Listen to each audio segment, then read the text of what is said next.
Last में उत्तर विशाल मैदान वाला पार्ट अपने कंप्लीट कर लिया था और उत्तर विशाल मैदान के बाद में अपना नेक्स्ट भौतिक प्रदेश आएगा भारत के अंदर तीसरा भौतिक प्रदेश ग्रेट डेजर्ट ऑफ इंडिया या भारत का महान मरुस्थल।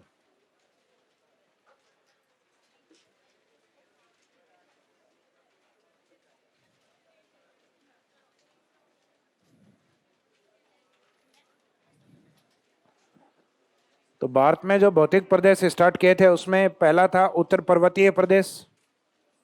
उत्तर पर्वतीय प्रदेश का मीनिंग था हिमालय पर्वत श्रेणी और उस उत्तर पर्वतीय प्रदेश से आने वाली नदियों के द्वारा निर्मित भारत का उत्तर विशाल मैदान अब भारत का एक हिस्सा है जो भारत के उत्तर पश्चिम की ओर और शुष्क रेतीले मैदान के रूप में है। उस भाग को नाम दिया जाता है ग्रेट डेजर्ट ऑफ इंडिया के नाम से। तो तीसरा भौतिक प्रदेश हेडिंग में डालिएगा।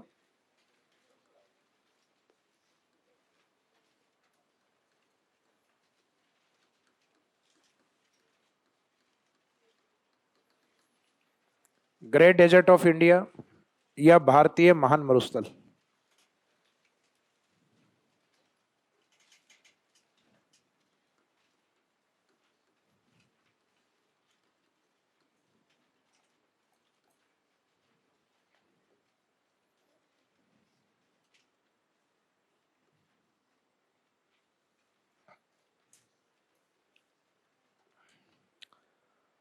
एक तो इसका इंट्रोडक्शन देना है कि यह जो मरुस्थलीय क्षेत्र है भारतीय महान मरुस्थलीय क्षेत्र है, इसका नाम क्या है? थार डेजर्ट के नाम से जाना जाता है। बताया था राजस्थान के अंदर भी मैंने। राजस्थान के अकॉर्डिंग ये राजस्थान के उत्तर पश्चिम में है तो वहां एक तो जनरली डायरेक्शन के अकॉर्डिंग नाम देते हैं हम राजस्थान का उत्तरी पश्चिमी मरुस्थल और इसका ऑफिशियली नेम या इंटरनेशनल लेवल पे इसको कहा जाता है थार डेजर्ट, जिसका मोस्ट ऑफ एरिया हमारे पास है और कुछ पार्शियल या आंशिक भाग इसका पाकिस्तान के पास है। तो ये जो डेजर्ट है थार डेजर्ट के नाम से जाना जाता है, जिसका निर्माण टेथिस सागर के स्थान पर हुआ है। किस स्थान पर हुआ है? टेथिस सागर के स्थान पर हुआ है। और इस मरुस्थल का कारण बनने का जो रीजन है वो एक तो माना जाता है मानवीय क्रिया विधियों के कारण ये बना है और एक क्लाइमेटिक चेंज होने के कारण, यानी जलवायु परिवर्तनों के कारण और मानवीय जो क्रियाकलाप है उनसे प्रभावित होकर, यानी जैसे सरस्वती नदी का जो पानी है उसको उसका यूटिलाइजेशन बहुत ज्यादा किया गया है। धीरे धीरे वहां के जो ग्लेशियर जो धीरे धीरे मेल्ट होते होते समाप्त हो गए उस सरस्वती नदी ने इस साइड में बहना बंद कर दिया, क्योंकि अभी ग्लेशियर ही नहीं है, ग्लेशियर रिवर थी। तो जब तक वो ग्लेशियर रिवर इस एरिया में थी तब तक ये उपजाऊ मैदान था, लेकिन उस नदी ने जब आना इस एरिया में बंद कर दिया उसके बाद में अपने आप में एक शुष्क भाग है।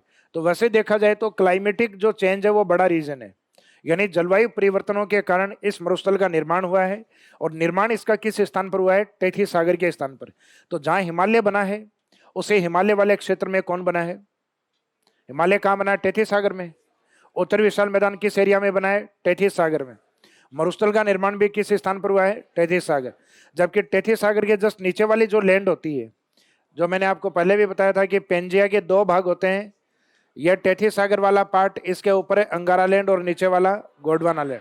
तो भारत का जो प्रायद्वीपीय पठार पड़ेंगे वो किस पे पड़ेंगे? गोंडवाना लैंड पे। और भारत के जितने भी इसके ऊपर वाले हिस्से हैं, चाहे मरुस्थल हो, चाहे उत्तर विशाल मैदान हो, चाहे हिमालय रीजन हो, ये सभी नवीनतम भौतिक प्रदेशों में काउंट होते हैं।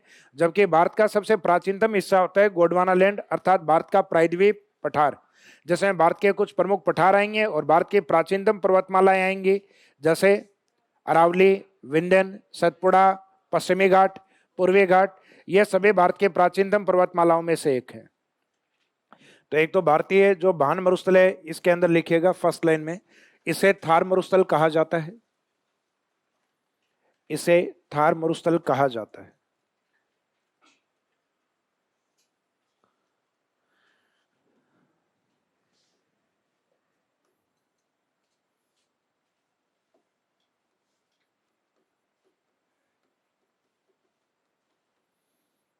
इसे थार मरुस्थल कहा जाता है जिसका निर्माण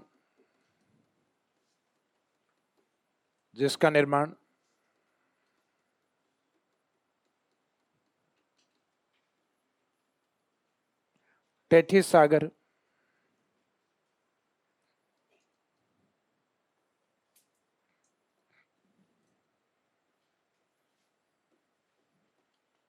टेथिस सागर अपने आप में क्या है? एक भूसन्नति है जिसका निर्माण टेथीस सागर, ब्रैकेट में लिख देना, भूसनती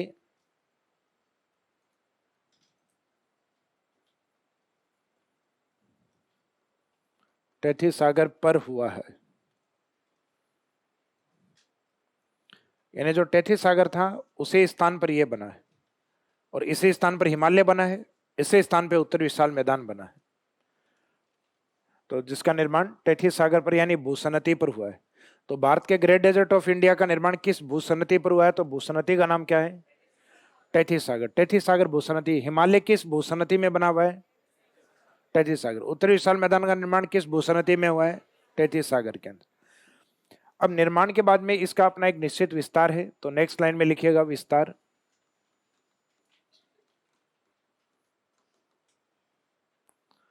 विस्तार, विस्तार में लिखिएगा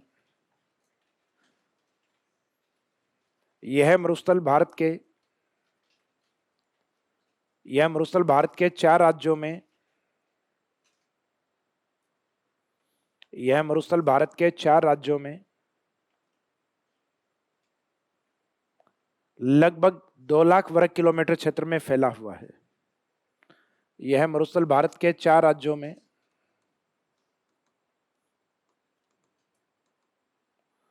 लगभग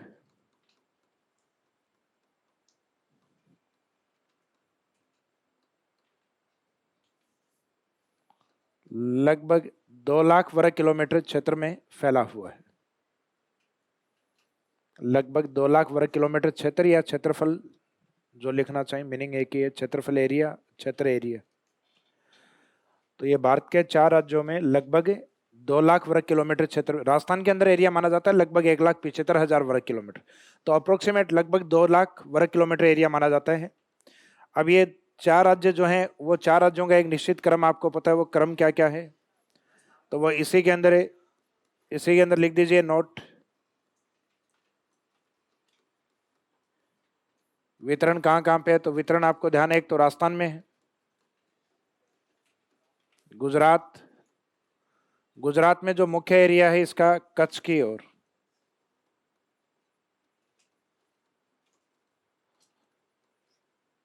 जहां लवणीयता होने के कारण या नमक होने के कारण सामान्यतः क्या बोला जाता है? व्हाइट डेजर्ट या सफेद मरुस्थल। तो राजस्थान में, गुजरात में मुख्यतः कच्छ सफेद मरुस्थल के रूप में, उसके अलावा पंजाब हरियाणा, हरियाणा पंजाब, हरियाणा और पंजाब, इसमें राजस्थान के अंदर ये मैक्सिमम है, सर्वाधिक है। ये डेटा वगैरह आपको राजस्थान में लिखवाए हुए हैं, तो यहाँ फैक्चुअल नहीं लिखें, क्रम से लिख दो बस।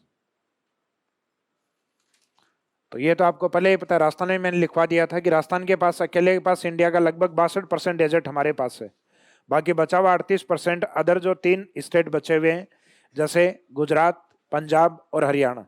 राजस्थान के जो पड़ोसी राज्य हैं उसमें जो इंग्लिश में लिखते हैं ना अपन, जिनको यूपी, एमपी, उनमें डेजर्ट नहीं है, बाकी सब में है। राजस्थान के पास है, पंजाब के पास है, हरियाणा के पास है, यूपी नहीं है, एमपी नहीं है, क्योंकि अरावली अवरोध के रूप में है। तो अरावली के ईस्ट की ओर जो राज्य हैं यूपी और एमपी, उनके अंदर सामान्यतः डेजर्ट नहीं है, और अरावली के पश्चिम की लोकेशन पे जो स्टेट है, जैसे पंजाब हरियाणा, उसके अरावली के पश्चिम की ओर, और गुजरात और एक राजस्थान, तो राजस्थान में तो ये सर्वाधिक है। अब इसके बाद में मरुस्थलीय जो विशेषताएं होती हैं, वो लगभग आपको सबको पता है कि मरुस्थलीय भौगोलिक विशेषताएं क्या होती हैं। तो मरुस्थलीय भौगोलिक विशेषताएं अगर वहां देखा जाए तो बालूका स्तूप पाए जाते हैं, जिनका निर्माण सामान्यतः पवनों के द्वारा जमा की गई मिट्टी के द्वारा होता है। इन क्षेत्रों में अस्थायी पानी की झीलें होती हैं, जो कि खड़ीन या पलाया झीलों के रूप में होती हैं। इन झीलों के अंदर सामान्यतः लवणीय, दलदली, अनुपजाऊ भूमियां होती हैं, जो कि रण भूमियों के रूप में पाई जाती हैं। तो नेक्स्ट लाइन में लिखिएगा विशेषता।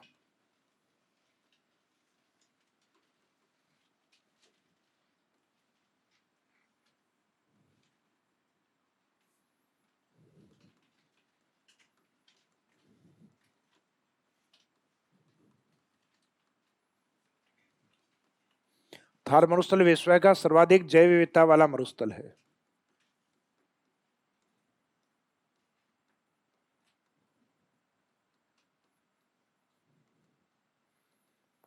जयता का मीनिंग है कि अन्य मरुस्थलों की तुलना में शुष्क नहीं है, अच्छी बारिश होती है, खेती होती है, जनसंख्या खूब है, वनस्पति अन्य मरुस्थलों की तुलना में अच्छी है। थार मरुस्थल विश्व का सर्वाधिक जैव विविधता वाला मरुस्थल है। जैव विविधता वाला मरुस्थल है।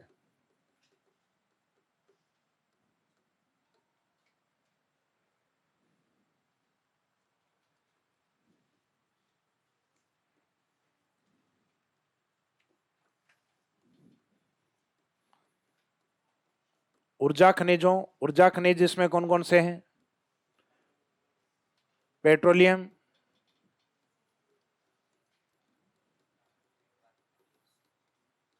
प्राकृतिक गैस, कोयला। ये तो सामान्यतः यहाँ पे जो कार्बनिक मिनरल्स हैं वो हैं। इसके अलावा जो नवीकरणीय ऊर्जा जैसे सौर ऊर्जा और विंड एनर्जी जैसी ऊर्जा की संभावना इस डेजर्ट में सबसे ज्यादा है। तो ऊर्जा खनिजों ब्रैकेट में लिख देना पेट्रोलियम,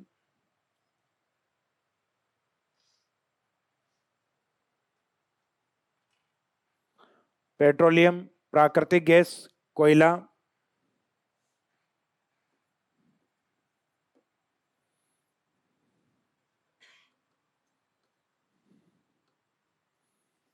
कोयला एवं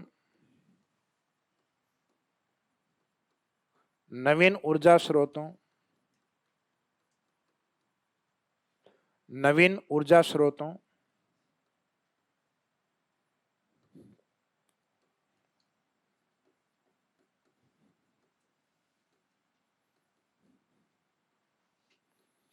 सौर ऊर्जा एवं ब्रैकेट में लिख दो सौर ऊर्जा एवं पवन ऊर्जा।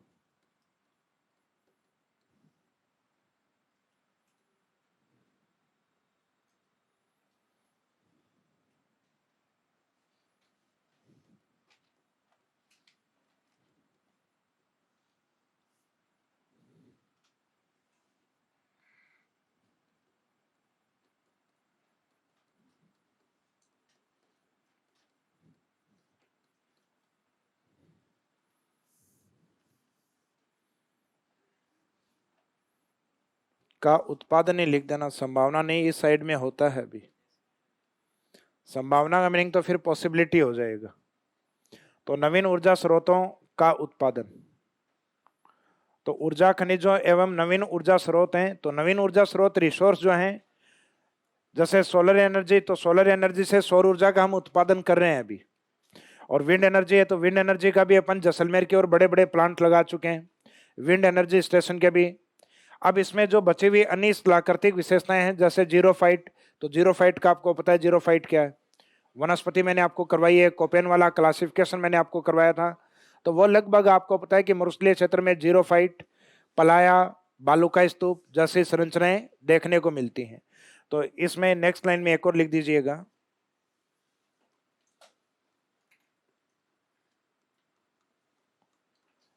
इस मरुस्थल में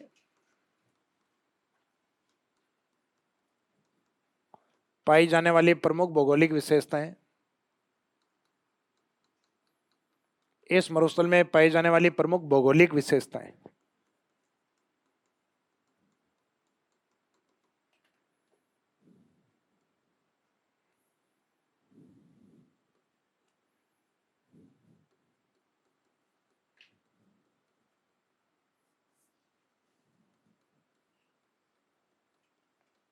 जीरो फाइट्स, जीरो फाइट्स का मीनिंग क्या लिया जाता है? मृदविद वनस्पति।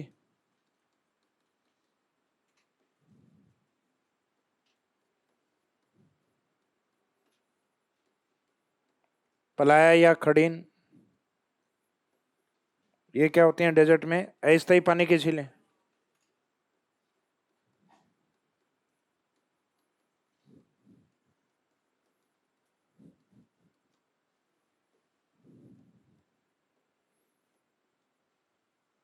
रनिया, टाट,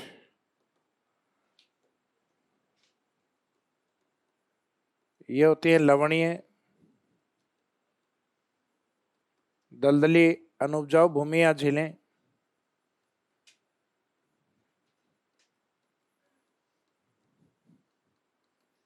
इसका सबसे बेस्ट एग्जांपल है कच्छ का रण जो अभी लिखवाया था आपको, सफेद मरुस्थल।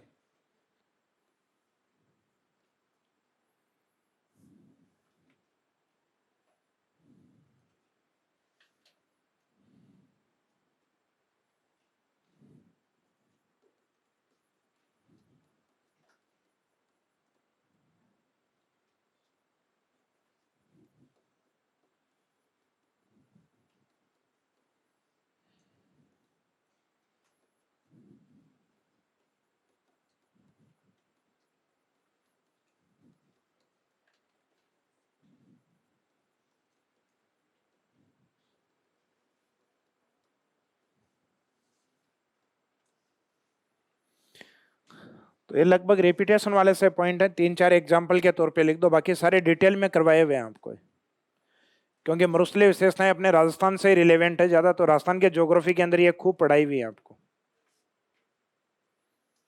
लगभग 10-11 प्रमुख विशेषताएं लिखवाई थी डेजर्ट की, और मैंने आपको जलपट्टी वगैरह, नकलिस्तान क्या होता है, बालसन क्या होते हैं। इसमें ज्यादा फेमस इंडिया के अकॉर्डिंग देखें तो जीरोफाइट्स है, यहाँ की वनस्पति है जो मरुदविद वनस्पति के रूप में, यहाँ की अस्थायी पानी की झीलें जो खड़ीन या पलाया के रूप में फेमस हैं, यहाँ जो लवणीय दलदली अनुपजाऊ भूमियाँ जो झीलें होती हैं रन या टाट के नाम से प्रसिद्ध हैं, यहाँ बालूका स्तूप हैं जिनके उदाहरण या एग्जाम्पल के तौर पर अपन ने कुछ एक नाम लिखे हैं, जो आपको याद हो वो लिख दो, जरूरी नहीं है देख के यही लिखो। 3 बरखान है, जैसे पैराबोलिक है, अनुप्रस्थ है, आगे डैश डैश कर दो और ETC, यानी और भी कई सारे ऐसे एग्जाम्पल हैं, जैसे सीफ है, अनुदेरी है, अनुप्रस्थ है, या नेटवर्क बालूका स्तूप है, श्रब का पीस है, तो बहुत सारे हैं, सारे राजस्थान ज्योग्राफी में पूरे लिखे हुए हैं। मीनिंग क्या होता है बरखान का तो वापस बताने की आवश्यकता नहीं, सेम ही होगा कि सर भारत के भूगोल के अनुसार मीनिंग बताओ, तो भारत के भूगोल में भी वही मीनिंग है। मीनिंग समझ में आ गया ना, तो बरखान के मीनिंग वही है इनके, तो मीनिंग एज इट इज वो के वही होते हैं।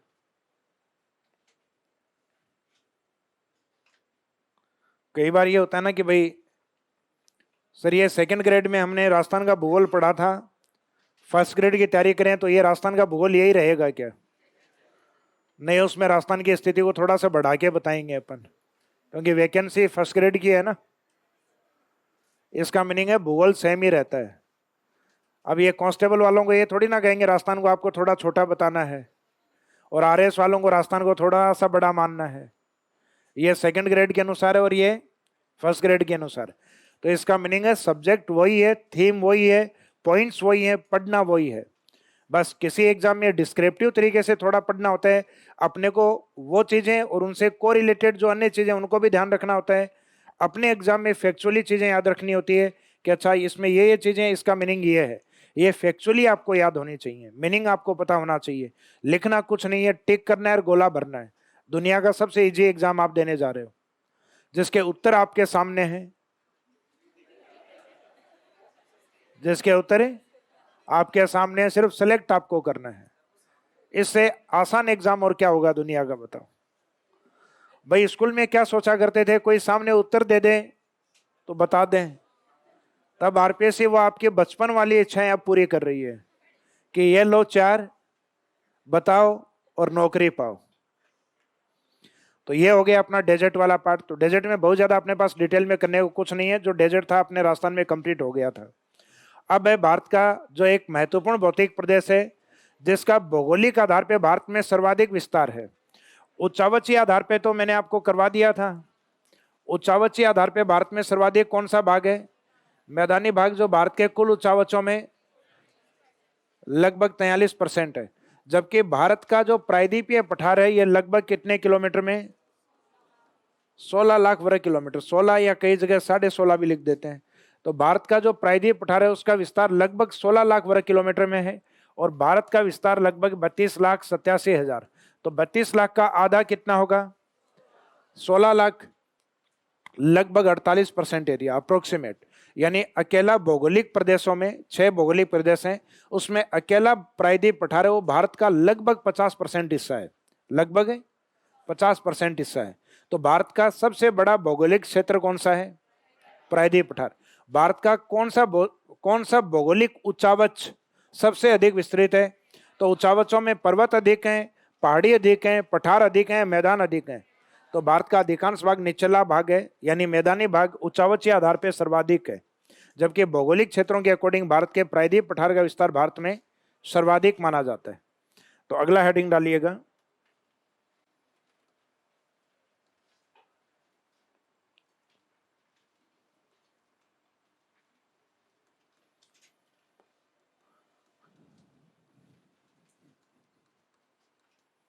प्रायद्वीप पठार। प्रायद्वीप 3 और पानी से घिरा होने के कारण और संरचनात्मक दृष्टि से बना हुआ क्या है? पठार। तो प्रायद्वीप ये इसकी स्थिति है, और संरचनात्मक दृष्टि से भौतिक प्रदेश का नाम पठार है। जैसे हमारे यहाँ हाड़ा शासकों के आधार पे हाड़ होती है और संरचनात्मक दृष्टि से पठार है। तो हम कहते हैं हाड़ौती पठार।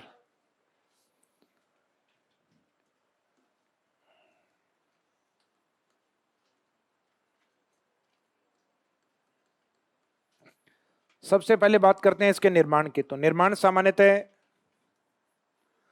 कहा जाता है कि यहां जो ज्वालामुखी है, ज्वालामुखी ब्लास्ट हुआ है, उस ज्वालामुखी दो तरीके के होते हैं उद्गार की प्रकृति के आधार पे। एक होते हैं केंद्रीय उद्गार वाले ज्वालामुखी। कौन से? केंद्रीय उद्गार के अंदर सामान्यतः क्या होता है, ज्वालामुखी जो लावा होता है वो एक सेंटर या केंद्र से निकलता हुआ प्रतीत होता है, ये वाला। इसके अंदर क्या है, पृथ्वी के आंतरिक भाग में जो गैस वगैरह होते हैं या जो मैग्मा होता है ये अधिक प्रेशर बनाता है।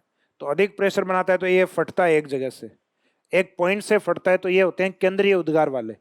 जबकि जहां पृथ्वी के आंतरिक भाग में जो मैग्मा है इसमें गैसों का प्रेशर जहां कम होता है, गैसीय प्रेशर जहां कम होता है, तो गैसीय प्रेशर अगर कम होता है तो इसका मीनिंग है ज्वालामुखी एक सेंटर से नहीं निकलेगा, उसका जैसे दरार से जगह मिलेगी इन गैसों को तो ये गैसें अपने प्रेशर को बाहर रिलीज करेंगी मैग्मा के रूप में, मैग्मा को बाहर उद्गारित करेंगे। तो मैग्मा जब बाहर आता है तो क्या कहलाता है, लावा कहलाता है। तो इसको कहते हैं दरारी उद्भेदन।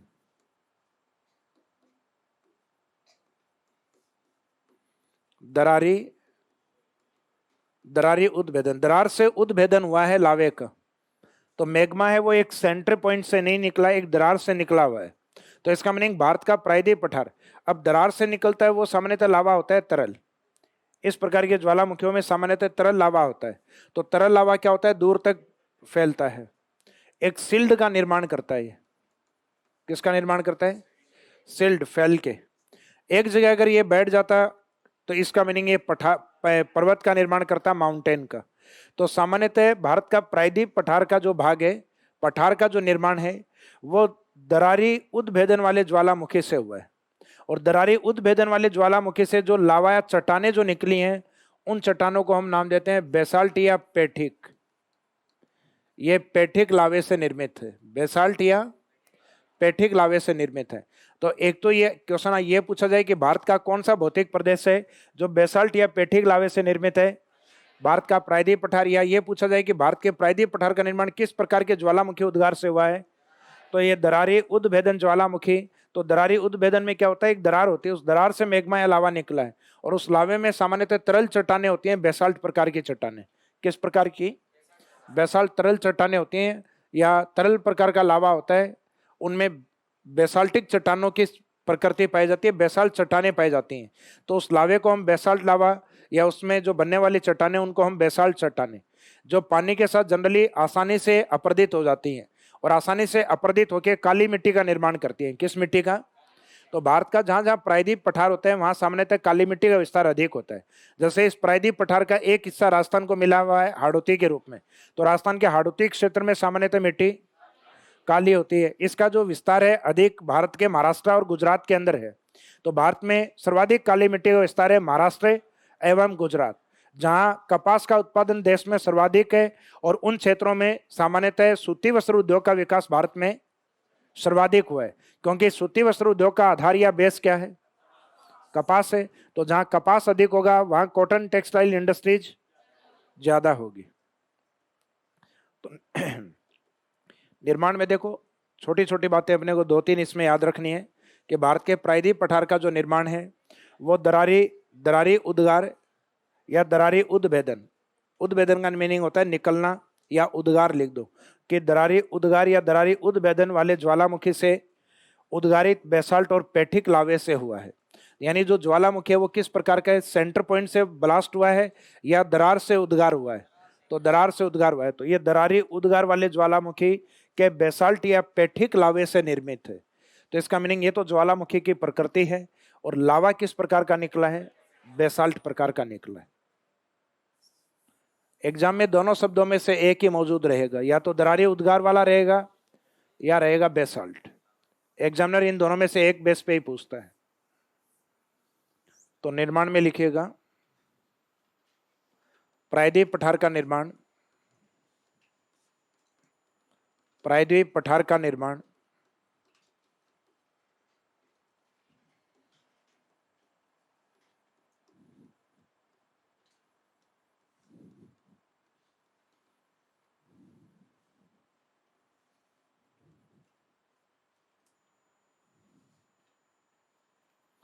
दरारी उद्गार वाले ज्वालामुखी,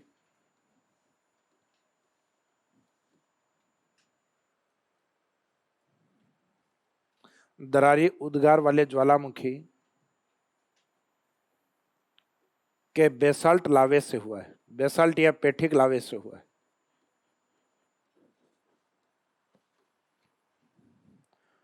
दरारी उद्गार वाले ज्वालामुखी यानी एक तो होता है केंद्रीय उद्गार वाले ज्वालामुखी और एक दरार से निकलने वाला मैग्मा।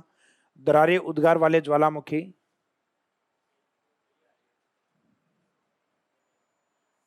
से नहीं है, सॉरी, दरारी उद्गार वाले ज्वालामुखी के बेसाल्ट या पेठिक लावे से हुआ है।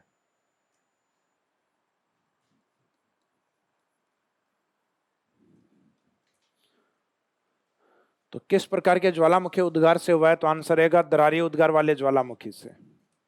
और किस प्रकार के लावे से हुआ है? बेसाल्ट या पेठिक लावे से हुआ। इसका अपना एक निश्चित निर्माण काल है जो मैंने आपको राजस्थान के हाड़ौती पठार में भी लिखवाया था, क्रेटेशियस टाइम पीरियड में। तो ये इसका निर्माण काल है, क्रेटेशियस टाइम पीरियड। तो नेक्स्ट लाइन में लिखिएगा, निर्माण के बाद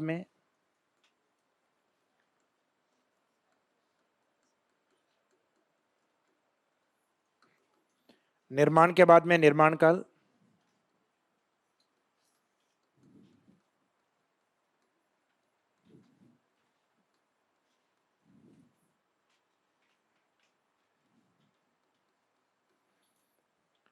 क्रेटेशियस काल, क्रेटेशियस टाइम पीरियड। कहा जाता है कि इसकी कुछ संरचनाएं जो क्रेटेशियस टाइम पीरियड से पहले भी बनी है, जैसे अरावली प्री कैम्ब्रियन काल में। किस काल में? प्री कैम्ब्रियन काल में। इसका मीनिंग है ये जो भौतिक संरचना है भारत की या भौतिक भाग है, ये भारत के अन्य भौतिक प्रदेशों में सबसे प्राचीन माना जाता है। तो भारत में एक तो बाई चांस ये पूछा जाए कि गोंडवाना लैंड का हिस्सा कौन है, तो गोंडवाना लैंड का हिस्सा यही है। बाकी जो भाग है वो मुख्यतः भारत के या तो तटीय क्षेत्र में मरुस्थल या जो तटीय क्षेत्रों में बने हुए हैं, नदियों के डेल्टाई क्षेत्रों में, जैसे तटीय मैदान, इसके बाद में पढ़ेंगे अपन।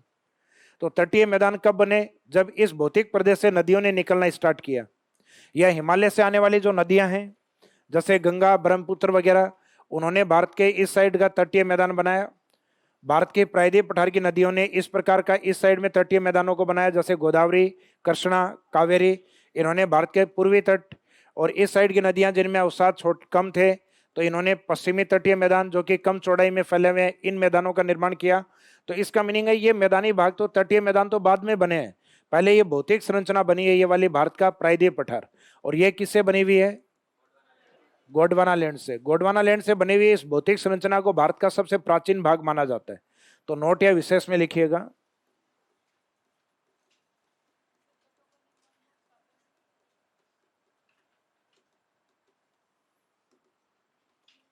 नोट में लिखिएगा यह गोंडवाना लैंड का भाग है। नोट या विशेष में लिखिएगा यह गोंडवाना लैंड का भाग है।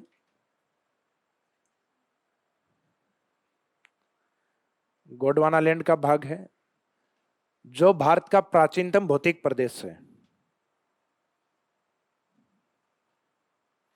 यह गोंडवाना लैंड का भाग है जो भारत का प्राचीनतम भौतिक प्रदेश है।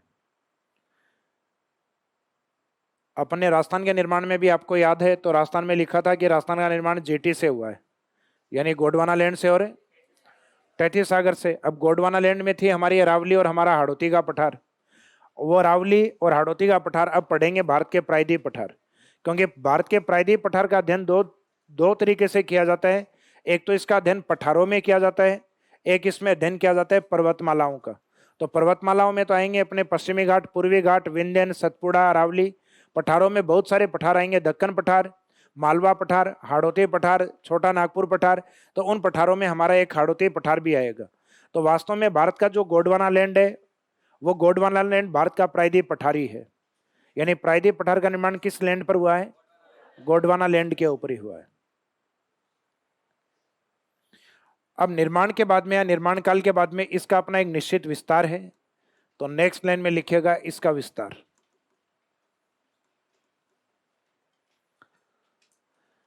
नेक्स्ट लिखिएगा विस्तार।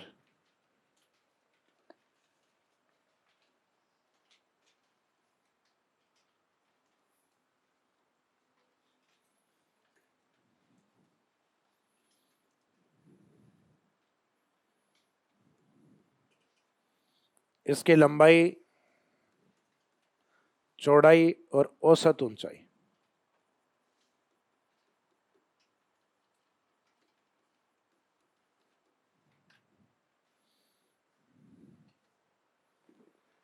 तो लगभग इसकी लंबाई कितनी मानी जाती है?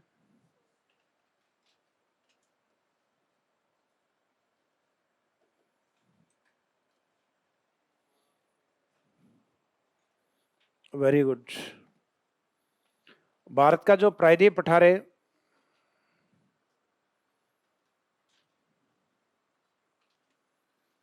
इसकी जो लंबाई मानी जाती है लगभग, ये मानी जाती है उत्तर से दक्षिण, ये लंबाई है, इसकी लंबाई अधिक है, लंबाई इसकी लगभग 1600 किलोमीटर के आसपास, जबकि इसके बीच या जो चौड़ाई है वो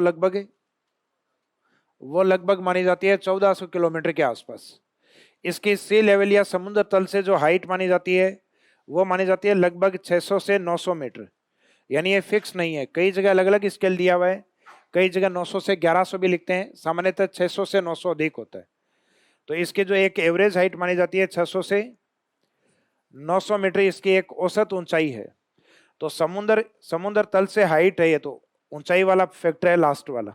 लंबाई इसमें ये ली जाती है, चौड़ाई इसकी वैसे देखी जाए तो अनिश्चित है, चौड़ाई उत्तर से और दक्षिण में जाते जाते क्या हो जाती है, कम हो जाती है, और अपने आप में एक विशेष आकृति में फैला हुआ है, त्रिभुजाकार आकृति में। तो प्रायद्वीप पठार है, उसकी सामान्यतः आकृति किस प्रकार की है, त्रिभुजाकार आकृति है। तो चौड़ाई इसकी वैसे तो अनिश्चित है, लेकिन एक एवरेज या औसत लिया गया, लगभग बीच का या मिड का एक मान लिया गया, वो कितना है इसका, 1400 किलोमीटर। तो बाई चांस अगर स्टेटमेंट दिया जाए कि भारत के प्रायद्वीप पठार की जो लंबाई है वो चौड़ाई से अधिक है, तो यह बात चौड़ाई से अधिक है, तो यह सही बात है कि 1600 किलोमीटर जो लंबाई है यह अधिक है चौड़ाई से। चौड़ाई तो वैसे ही निश्चित है, इसके धीरे धीरे नीचे की ओर जाते जाते चौड़ाई क्या होती है, कम हो जाती है। तो लंबाई के अंदर इसका जो डेटा आपको एक फैक्ट के रूप में याद रखना है वो 1600 किलोमीटर, चौड़ाई वाला डेटा है 1400 किलोमीटर, और एवरेज हाइट है लगभग 600 से 900 मीटर। ये लास्ट वाले यूनिट है मीटर के अंदर, बाकी किलोमीटर में है।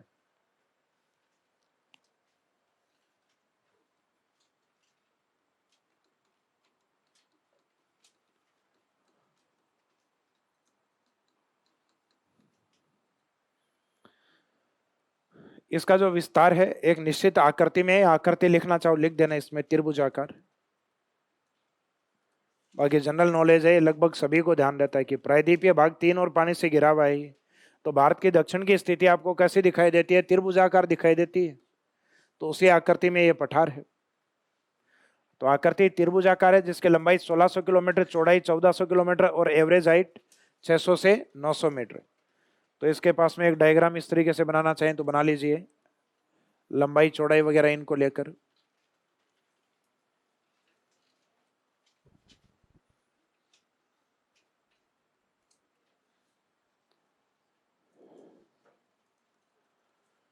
ये वाला डेटा है लंबाई को लेकर, ये वाला डेटा है चौड़ाई को लेकर।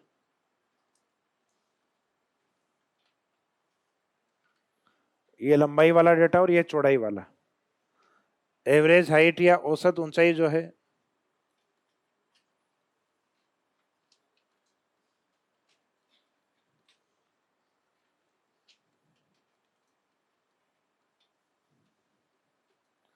600 से और 900 मीटर, ये इसका एवरेज हाइट।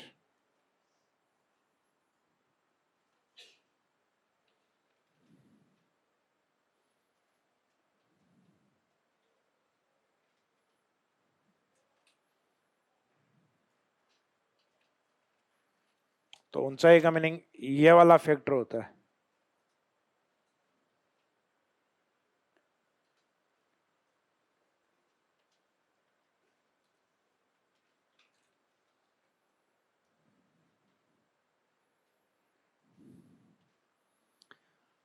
अब जैसे लगभग भौतिक प्रदेशों का डिवाइडेशन अपन ने किया है, डेजर्ट वाले का यहाँ डिवाइडेशन अपन ने नहीं देखा, क्योंकि डेजर्ट का ऑलरेडी हमने राजस्थान में खूब डिटेल में पढ़ा हुआ है, तो अपन ने नहीं किया है कि इसको शुष्क और अर्ध शुष्क भागों में, तो ये बताने की आवश्यकता नहीं है आपको। राजस्थान के अंदर वही डिवाइडेशन है सेम जो इंडिया के अंदर जो डिवाइडेशन होते हैं।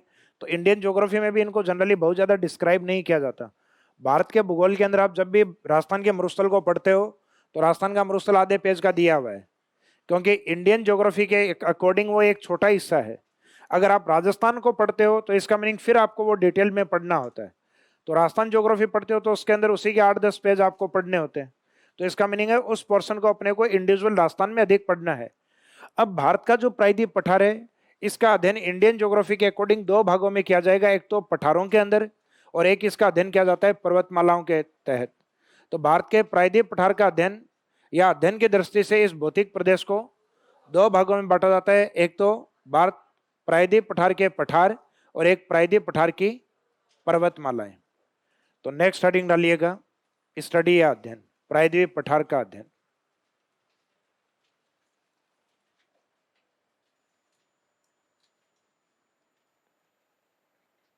इसमें एक ये वाला क्षेत्रफल नहीं लिखा, इस डायग्राम के एक साइड में लिख दो।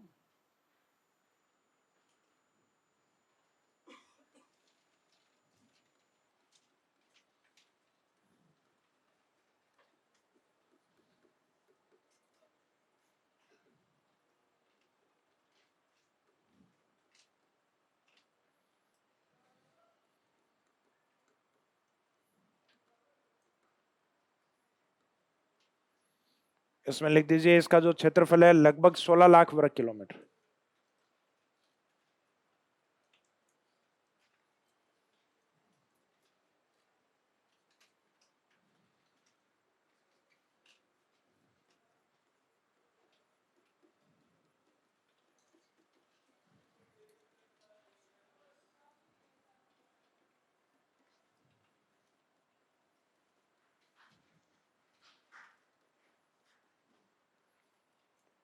इसी में एक लाइन लास्ट में लिखना चाहो तो ये इंडिकेट कर सकते हो, यह भारत का सबसे बड़ा भौगोलिक प्रदेश, largest physical division of India,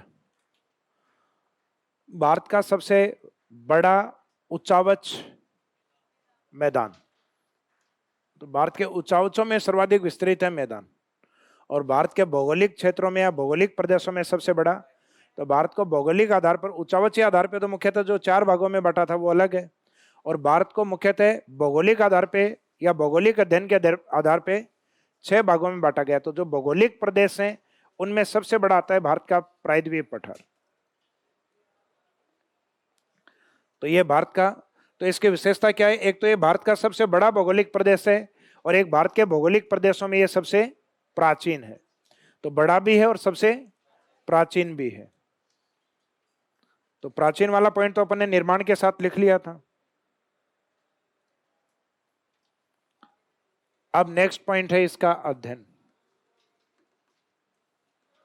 इसमें लिखिएगा भारत के प्रायद्वीप पठार को अध्ययन की दृष्टि से 2 भागों में बांटा जाता है। भारत के प्रायद्वीप पठार को, भारत के प्रायद्वीप पठार को अध्ययन की दृष्टि से 2 भागों में बांटा जाता है।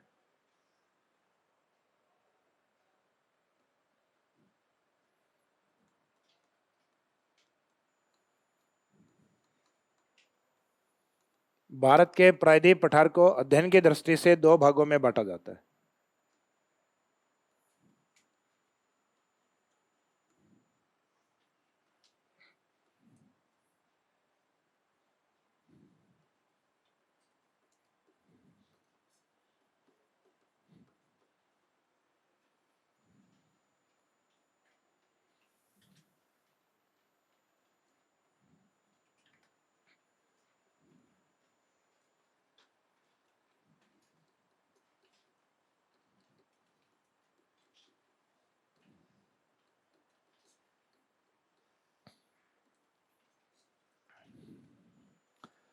तो प्रायद्वीप पठार को अध्ययन की दृष्टि से 2 भागों में बांटा जाता है। एक तो प्रायद्वीप पठार में अध्ययन करेंगे अपन पठारों के आधार पर अध्ययन इसका, और बाकी दूसरा बचा हुआ अध्ययन करेंगे इसका पर्वतमालाओं के आधार पर।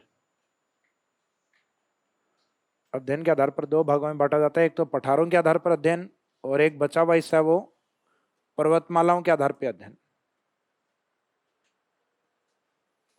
इसमें फर्स्ट स्टार्ट करेंगे अपन पठारों के आधार पर।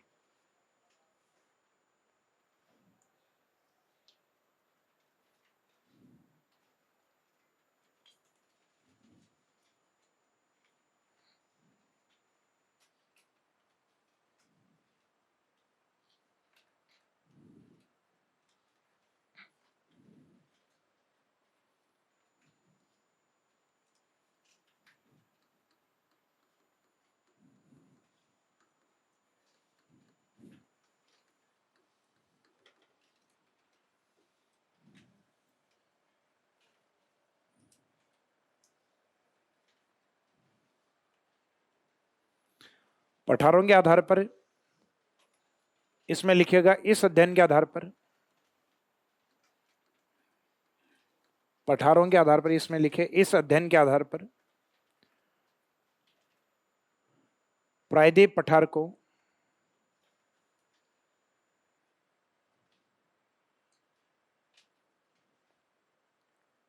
प्रायद्वीप पठार को 3 भागों में विभाजित किया जाता है। इस आधार पर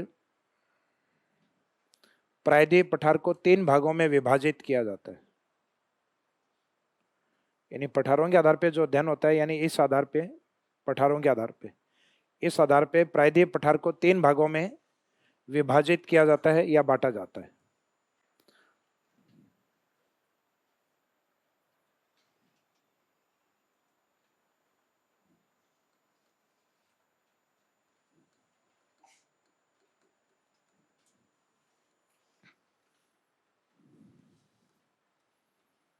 यानी प्रायद्वीप पठार है, इसका जो पठारी भागों के आधार पे अध्ययन है, उसमें प्रायद्वीप पठार को 3 भागों में डिवाइड करते हैं पठारों के आधार पे।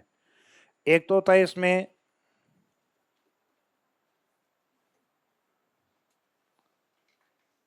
दक्कन के पठार,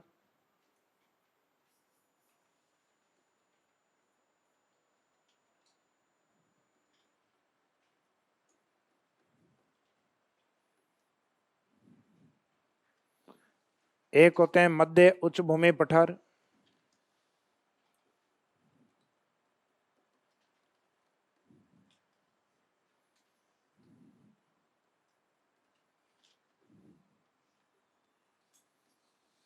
एक होते हैं इसमें पूर्वी पठार।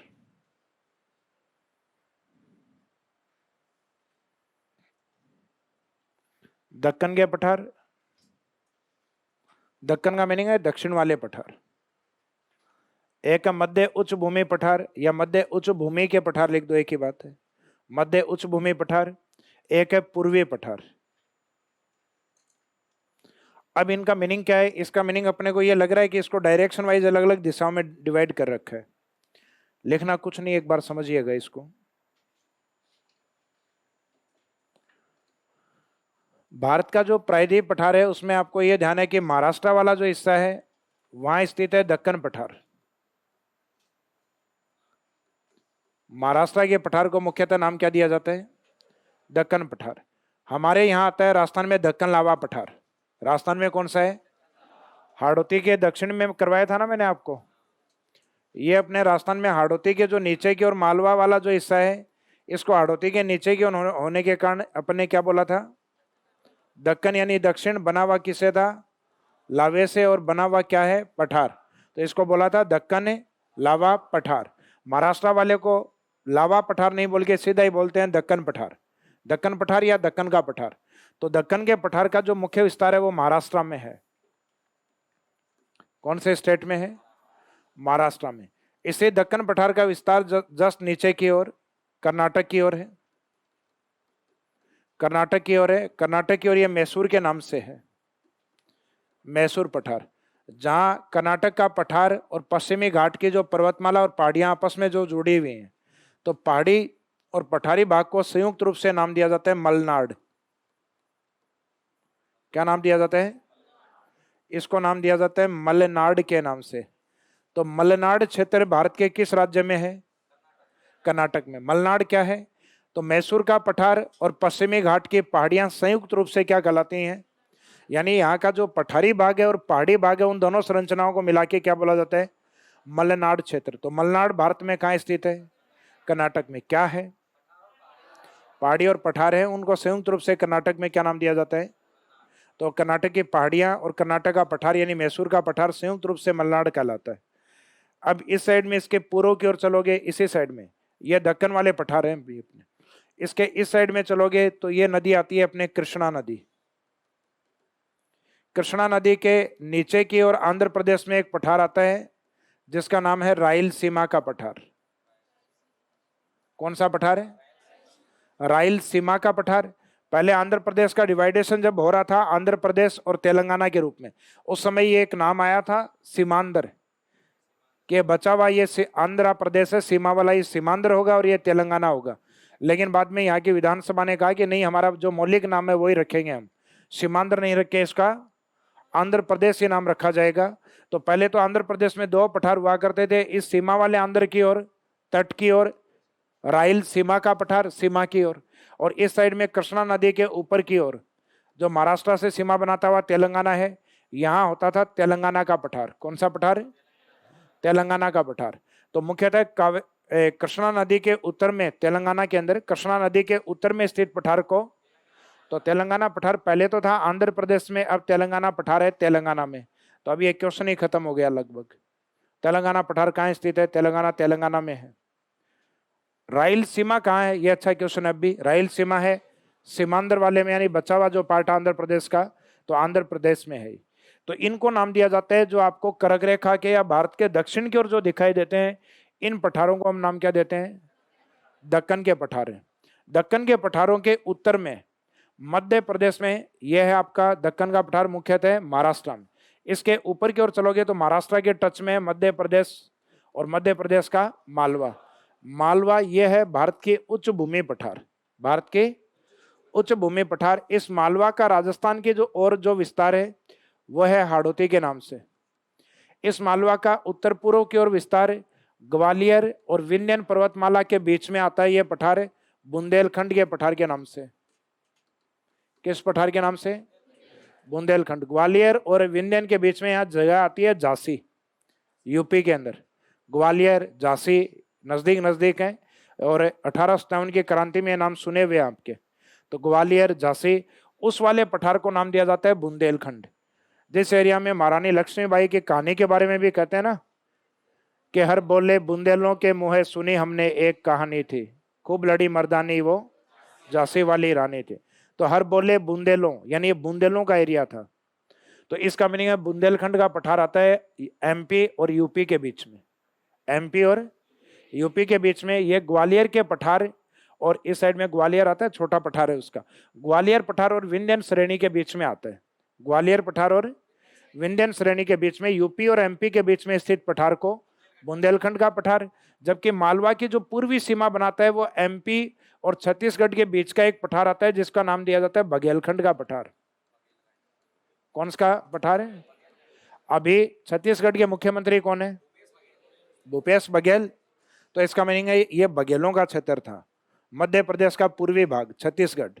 तो ये मालवा का जो पूर्वी विस्तार है मध्य प्रदेश और छत्तीसगढ़ के बीच में, ये बघेलखंड। तो वहां के मुख्यमंत्री के सरनेम से ये बघेल के नाम से। तो बघेलखंड का एमपी छत्तीसगढ़ के बीच में, बुंदेलखंड का एरिया है एमपी यूपी के बीच में, मालवा है मुख्यतः एमपी में, मालवा का उत्तरी विस्तार राजस्थान की ओर हाड़ौती। तो ये उच्च भूमि के पठारों में काउंट होते हैं, मध्य उच्च भूमि के पठार। तो मध्य उच्च भूमि के पठार कौन कौन से हैं समझ में आ गए? बुंदेलों का एरिया बुंदेलखंड, बघेलों का एरिया बघेलखंड, मध्य प्रदेश में मुख्य भाग इसका मालवा, जो त्रिभुजाकार आकृति में फैला हुआ है मालवा पठार, जिसके दो ढाल हैं, एक तो उत्तरी ढाल जिससे चंबल आती है, एक पश्चिमी ढाल जिससे माई बहती है। इसका पश्चिमी ढाल जिससे माई बहती है और उत्तरी ढाल जिससे हमारे यहाँ चंबल आती है। इसके बाद में आते हैं पूर्वी पठार। अब इनसे पूर्व में जाओगे तो छत्तीसगढ़ के बिल्कुल पास में इस साइड में झारखंड, झारखंड में पठार होता है छोटा नागपुर। इससे नीचे की ओर आओगे तो छत्तीसगढ़, ओडिशा और आंध्र प्रदेश, इन दोनों तीनों राज्यों की सीमा पर एक पठार आता है जिसको हम कहते हैं दंडकारण्य का पठार। दंडकारण्य पठार, दंडकारण्य पठार का संबंध है भगवान राम से। भगवान राम जब सीता को लेने दक्षिणी भारत में जब जा रहे थे तो दंडकारण्य पठार, ये दंडकारण्य जो क्षेत्र है छत्तीसगढ़ वगैरह, काफी उबड़ खाबड़ एरिया है ये। और इस दंडकारण्य जो क्षेत्र है, इसी क्षेत्र में देश में सर्वाधिक नक्सलवादी पाए जाते हैं। नक्सलवादियों का एरिया मुख्यतः दंडकारण्य क्षेत्र है। और छोटा नागपुर पठार जो देश भर में अपने कोयले के लिए प्रसिद्ध है, इसकी तुलना की जाती है जर्मनी के रूर एरिया से। जर्मनी के अंदर रूर में कोयला पाया जाता है, इसको भारत का रूर प्रदेश कहा जाता है, यानी जर्मनी के उस रूर एरिया से इसकी तुलना हुई है। तो भारत में कोयले का भंडारण मुख्यतः किस पठार में अधिक है? छोटा नागपुर पठार में। और कोयले के भंडारण के कारण इसको क्या बोला जाता है? तो Ruhr area of India, Bharat के रूर प्रदेश के नाम से इसको जाना जाता है।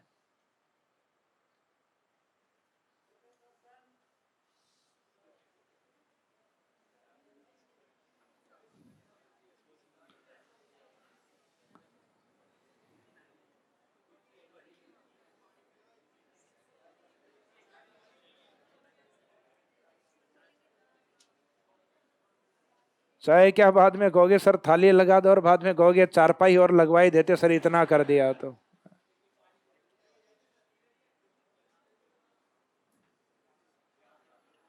ना इतना कर दिया सर, अब नौकरी भी लगा दो, और सर नौकरी तो लग गई है, बस अब शादी की बात और चला दो हैं।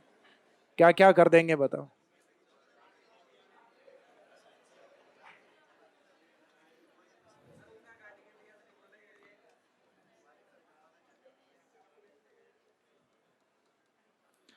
तो ये छोटा नागपुर पठार, और इसी के पास में यहाँ दंडकारण्य का पठार। छोटा नागपुर पठार के अंदर पूर्व में एक पहाड़ी आती है, जिस पहाड़ी का नाम आता है राजमहल की पहाड़ी। कौन सी पहाड़ी? राजमहल पहाड़ी। और इसके बाद में ये आता है गंगा वाला एरिया, वेस्ट बंगाल के अंदर।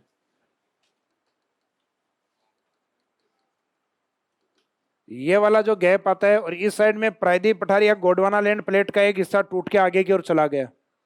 भाई इधर वाले ने ज्यादा जोर लगाया, टूट के अलग हो गया है, बाकी इधर ही बैठा है।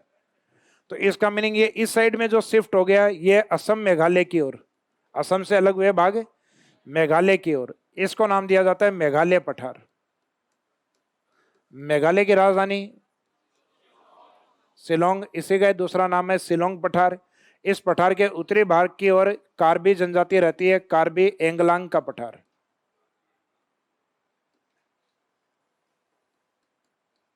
तो कार्बी एंगलांग प्लेट्यू या एंगलांग पठार कहाँ स्थित है? मेघालय के पठार को ही नाम दिया जाता है कार्बी जनजाति के आधार पे। तो कार्बी एंगलांग या कार्बी एंगलोंग प्लेट्यू। तो Anglong plateau, Shillong plateau, Meghalaya plateau, ये मेघालय के पठार के ही नाम है। और ये मेघालय पठार भारत के प्रायद्वीप पठार का एक अभिन्न भाग है, यानी उसी का ही एक हिस्सा है। तो एक ये क्वेश्चन पूछा जाता है पूर्वी हिमालय की ओर, इसमें 3 पहाड़ियां आती हैं प्रमुख मेघालय पठार में, गारो, खासी, जयंतियां। ये पश्चिम से पूर्व की ओर फैली हुई है, गारो, खासी, और ये खासी पहाड़ी है। ये सामान्यतः मेजनुमा या टेबलनुमा संरचना में है, और इस पे विश्व का सर्वाधिक वर्षा वाला स्थान मौसिनराम, और इसके उत्तर की ओर चेरापूंजी। चेरापूंजी पहले मेघालय नहीं बना था, चेरापूंजी पार्ट ऑफ असम। आज भी चेरापूंजी बोलते हैं तो दिमाग में अपने पहली चीज आती है असम। तो असम नहीं, आज वर्तमान मेघालय में है चेरापूंजी, यानी जहां मेघ है, जहां सर्वाधिक वर्षा है वो मेघालय। मेघ प्लस आल्य यानी मेघों का घर, जैसे कहते हैं हिम प्लस आल्य, हिमालय बर्फ का घर। तो इसका मीनिंग है मासिन नाम वाला एरिया है, ये बीच वाली जो पहाड़ी है खासी पहाड़ी, खासी। तो खासी हमारे लिए खास है, ये विश्व में खास है, क्योंकि विश्व में सर्वाधिक वर्षा वाला स्थान मासिन नाम और चेरापूंजी वाला क्षेत्र वो इन्हीं पहाड़ियों के पास में। और ये पहाड़ियां हैं, ये किपाकार संरचना में फैली हुई हैं तीनों। किस संरचना में? एक किपाकार संरचना में, जिनके अंदर मानसून एंट्री करने के बाद बाहर नहीं निकल पाता।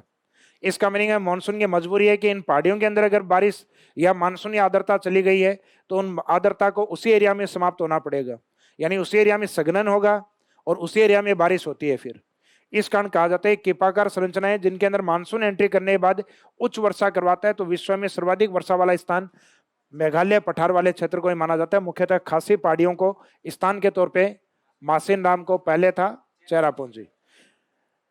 मेघालय पठार के अंदर इस साइड में जो पहाड़ी है उसका नाम क्या है? गारो। और छोटा नागपुर पठार के पूर्व में जो पहाड़ी है उसका नाम क्या है? इस गैप को नाम दिया जाता है राजमहल गारो भ्रंश। राजमहल गारो भ्रंश भारत के कौन से भागों को अलग करता है? तो ये भारत के छोटा नागपुर पठार को और मेघालय पठार को अलग करता है। यह एग्जाम में क्वेश्चन आता है, मेघालय पठार को भारत के शेष प्रायद्वीप पठार से अलग करने वाले भ्रंश को राजमहल गारो भ्रंश या मालदा गैप, इस गैप को क्या कहते हैं? इस गैप का दूसरा नाम है मालदा गैप। मालदा गैप जिसके अंदर जो ये अपना गंगा नदी का जो डेल्टा होता है ना, ये मैदानी भाग बना होता है मालदा गैप के अंदर। तो इसका मीनिंग यहाँ चावल वगैरह उसकी प्रोडक्टिविटी हमारी अच्छी मानी जाती है। तो ये मालदा गैप है एक। तो भारत के मेघालय पठार को शेष प्रायद्वीप पठार से अलग करने वाला भ्रंश दो नाम आ सकते हैं। भ्रंश या गैप क्या कहलाता है? तो उसका नाम या तो मालदा गैप आएगा या फिर इन पहाड़ियों के नाम से देंगे राजमहल और गारो भ्रंश। अब इधर वाला जो भाग है ये तो है पूर्वी पठार, छोटा नागपुर, दंडकारण्य और भारत का मेघालय का पठार। ये वाले जो पठार हैं ये है मध्य उच्च भूमि के पठार, और इधर जो नीचे की ओर बच गए हैं वो भारत के दक्कन के पठार। जैसे दक्कन पठार महाराष्ट्र, मैसूर पठार कर्नाटक, तेलंगाना का पठार तेलंगाना, और रायलसीमा का पठार आंध्र प्रदेश। मध्य उच्च भूमि के पठार मालवा राजस्थान की ओर हाड़ौती, एमपी यूपी के बीच में, बुंदेलखंड एमपी छत्तीसगढ़ के बीच में, बघेलों का एरिया तो बघेलखंड, और फिर इसके इस साइड में बघेलखंड है, बघेलखंड है वो मध्य उच्च भूमि और भारत के पूर्वी पठारों के बीच में सीमा बनाता है। तो इसका मीनिंग इसके इधर बाद में पूर्वी पठार है। तो झारखंड का जो पठार पहले बिहार का था, झारखंड का पठार है वो किस नाम से है? छोटा नागपुर का पठार है। इसका जो नीचे वाला भाग है इस साइड में ओडिशा, कुछ आंशिक भाग छत्तीसगढ़, कुछ हिस्सा आंध्र प्रदेश, ये दंडकारण्य का पठार। कौन सा पठार है? दंडकारण्य। तो छोटा नागपुर, दंडकारण्य, और इनका जो पूर्वी भाग है वो इस साइड में मेघालय, शिलोंग या कार्बी एंगलोंग का पठार। तो ये पठारी भाग समझ में आ गए। इसमें एक तो एग्जाम में आने की पॉसिबिलिटी आपके दंडकारण्य की है। दंडकारण्य के एग्जाम में लोकेशन आपसे पूछ सकते हैं। एक शिलोंग वाला है वो कार्बी एंगलांग के नाम से पूछा जा सकता है।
ये जितने पटलाई कर रहे हो इससे इसके बजाय बनाओगे तो ज्यादा बेटर रहेगा।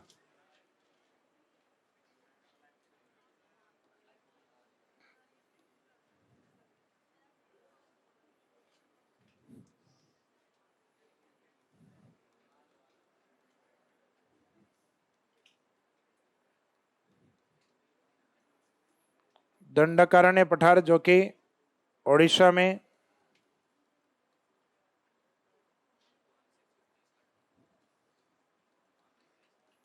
छत्तीसगढ़ में और आंध्र प्रदेश में।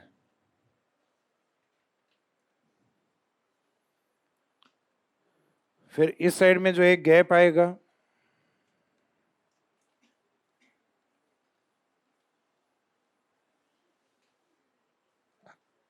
इस गैप का नाम क्या है? मालदा गैप।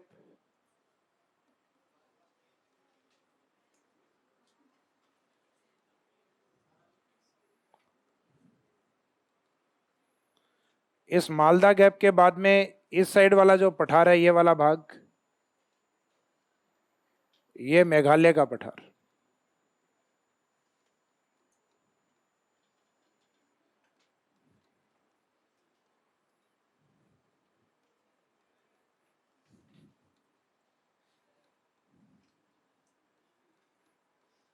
मेघालय या शिलांग पठार। बाकी अन्य नाम जब डिटेल करवाएंगे तब करवा देंगे। तो ये मालदा गैप, मालदा गैप में अगर जगह हो तो इसमें एक नाम और लिख देना,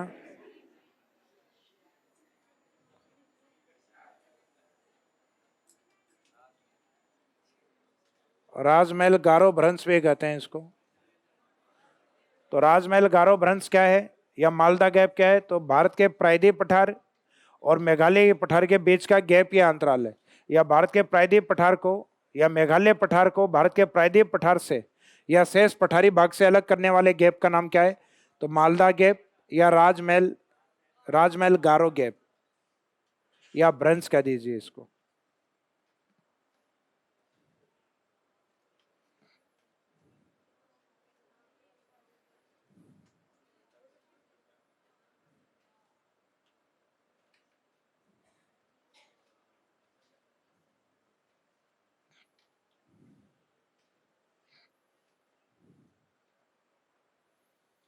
तो इसका मीनिंग भारत का प्रायद्वीप पठार अलग अलग तरीके के पठारों में डिवाइड है।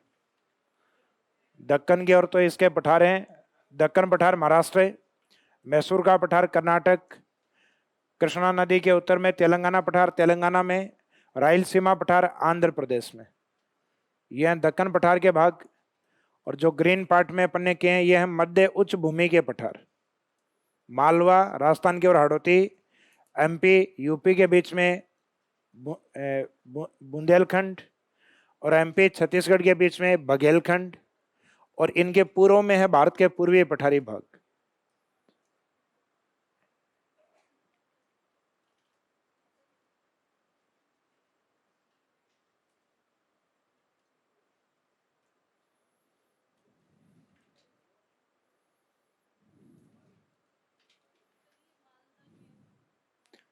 मालदा गैप, ये बीच वाला जो गैप है इन प्रायद्वीप पठार और शेष पठार मेघालय के बीच के गैप को कहते हैं। ये पहाड़ियों के नाम से इसी का ही दूसरा नाम। राजमहल यहाँ छोटा नागपुर पठार का पूर्वी भाग है और गारो यहाँ इसका पहला पार्ट है। तो राजमहल और गारो के बीच में ये गैप होने के कारण इसको राजमहल गारो भ्रंश भी कहते हैं। मालदा गैप का ही दूसरा नाम है। शक्तिमानी गंगाधर है।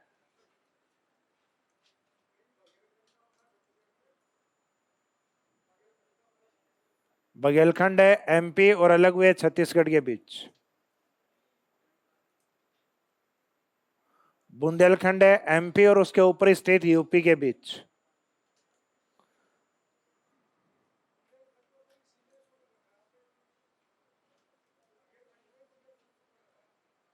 अलग अलग कर रखा है, सेम कैसे कर रखा है?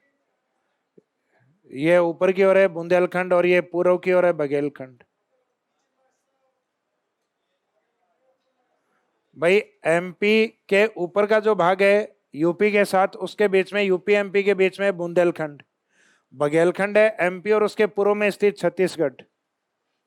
तो पूर्वी भाग है बघेलखंड।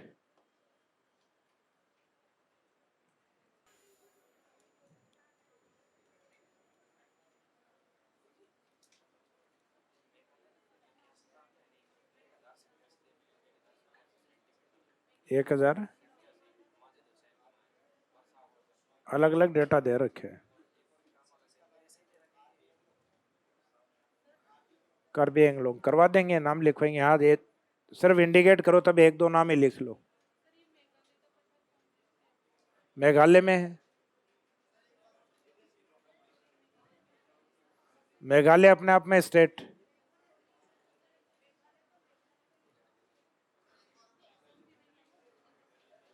हाँ जी, लिख लिए सभी ने?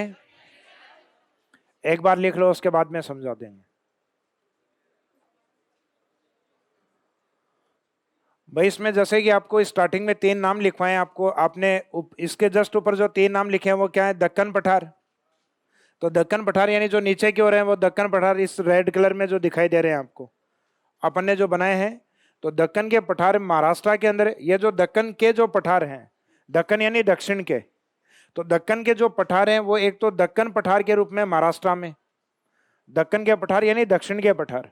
तो दक्षिण के पठार हैं जिनको महाराष्ट्र में एक तो नाम दिया जाता है दक्कन पठार महाराष्ट्र।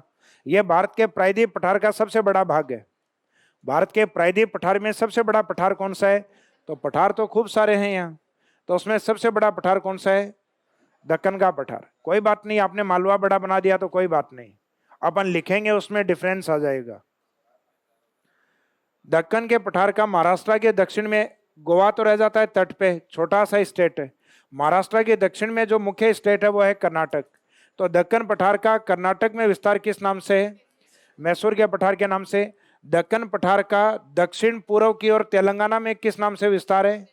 तेलंगाना में। और आंध्र प्रदेश की सीमा की ओर सीमा, रायलसीमा के नाम से।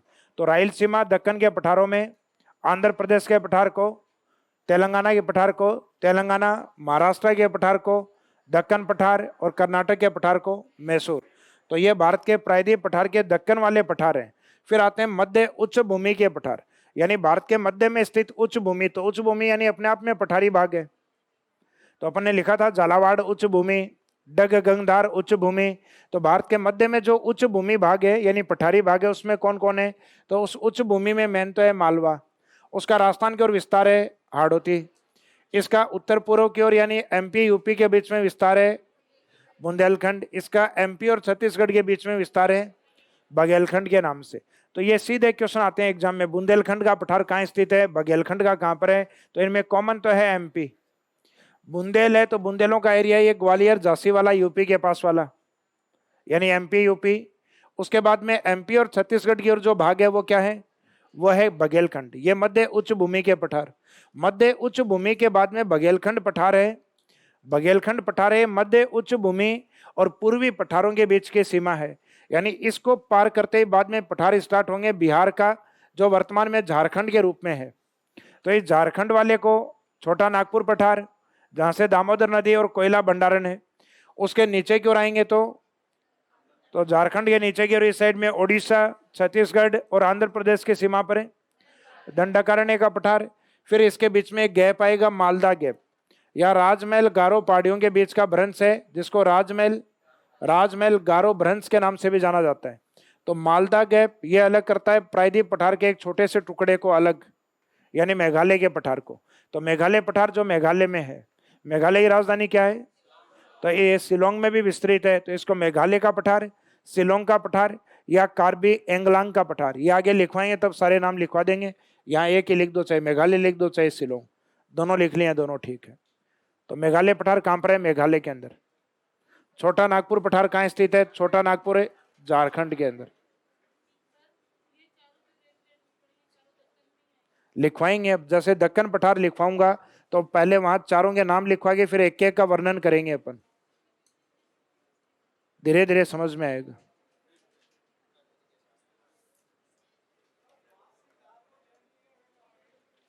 क्या चीज है? गारो खासी और जयंतियां, ये पठार अपन विस्तार से पढ़ेंगे, उसमें करेंगे अपन। इसका भी तो एक डायग्राम और बनेगा मेघालय का, जिसमें 3 पहाड़ियां बनेंगी। तो इसका मीनिंग है ये तो सिर्फ है सभी का मिला के फॉर्मेट है। इसमें ये दक्कन वालों में ये पढ़ेंगे अपन, मध्य उच्च भूमि के पठारों में ये वाले हिस्से पढ़ेंगे, और भारत के पूर्वी पठारों के अंदर ये पढ़ेंगे। तो ये तो एक मोटा मोटा फॉर्मेट है, जैसे एग्जाम में बातें नहीं करें, बीच में आवाज आ रही है कुछ स्टूडेंट्स की। भारत के पूर्वी पठारों में शामिल नहीं है। भारत के प्रायद्वीप पठार के पूर्वी पठारों में शामिल नहीं है। मेघालय का पठार, छोटा नागपुर पठार, दंडकारण्य का पठार, मालवा का पठार शामिल नहीं है इसमें। भारत के मध्य उच्च भूमि के पठारों में शामिल नहीं है मालवा, हाड़ौती, बुंदेलखंड और तेलंगाना पठार मध्य उच्च भूमि में नहीं आता, वो दक्कन के पठारों में आता है। भारत के दक्कन के पठारों का भाग नहीं है, दक्कन यानी नीचे वाले पठारों का भाग, दक्कन लावा पठार या दक्कन पठार, मैसूर का पठार, रायलसीमा का पठार, छोटा नागपुर का पठार। तो छोटा नागपुर का पठार भारत के प्रायद्वीप पठार का हिस्सा है, लेकिन दक्कन के पठारों का हिस्सा नहीं है। तो भारत के प्रायद्वीप पठार को 3 हिस्सों में बांटा जाता है, एक तो दक्कन के पठार, एक मध्य उच्च भूमि यानी जो बीच में है मध्य उच्च भूमि के पठार, और एक भारत के पूर्वी पठार।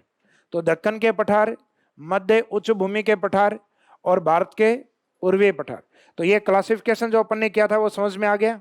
ये नीचे वाले दक्कन के, ये बीच वाले मध्य उच्च भूमि के, और ये पूर्व वाले हैं ये पूर्वी पठार के रूप में। तो अब हेडिंग डालिए उसमें से स्मॉल ए लेटर दक्कन के पठार।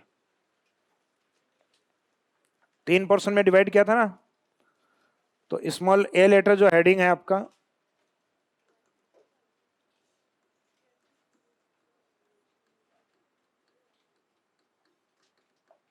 दक्कन के पठार।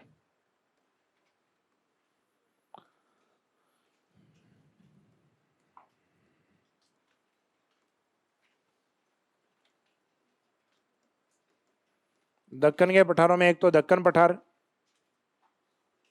4 भाग हैं मैप के अकॉर्डिंग कौन कौन से दक्कन पठार। उसके बाद में मैसूर पठार, तेलंगाना पठार, रायलसीमा पठार। अब आपसे एग्जामिनर पूछ रहा है कि दक्कन के पठारों में कौन सा शामिल नहीं है, तो इनके अलावा जो एक ऑप्शन दिया जाएगा वो इसमें शामिल नहीं है। अब इनकी अपनी क्या क्या विशेषताएं हैं, तो उसमें फर्स्ट हेडिंग रहेगा अपना दक्कन पठार।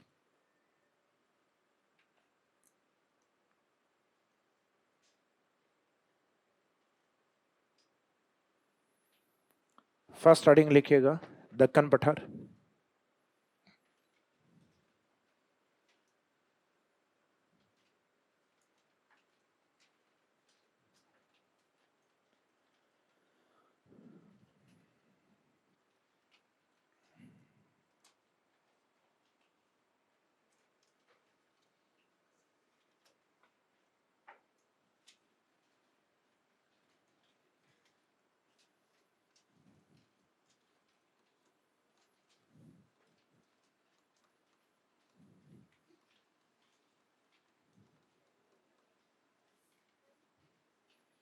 दक्कन पठार विस्तार लिख दो चाहे स्थिति लिख दो, एक ही बात है।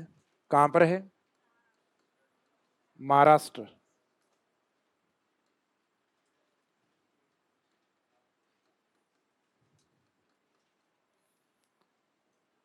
इसके विशेषता या स्पेसिफिक पॉइंट क्या क्या है?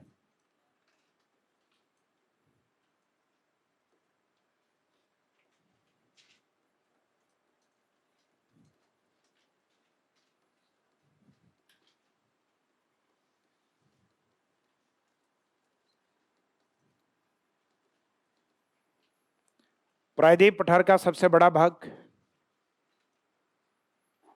प्रायद्वीप पठार का सबसे बड़ा भाग, यानी भारत के प्रायद्वीप पठारों में सबसे बड़ा भाग कौन सा है या सबसे बड़ा पठार कौन सा है? सबसे बड़ा भाग ओब्लिक पठार। प्रायद्वीप पठार का सबसे बड़ा भाग ओब्लिक पठार। तो प्रायद्वीप पठार का सबसे बड़ा भाग या सबसे बड़ा पठार कौन सा है? दक्कन पठार।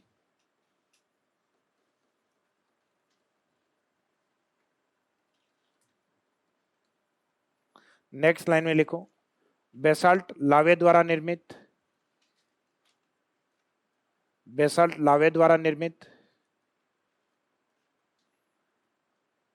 बेसाल्ट लावे द्वारा निर्मित जिसके अपर्दन के कारण, कंटिन्यूस इसी लाइन में लिखो, जिसके अपर्दन के कारण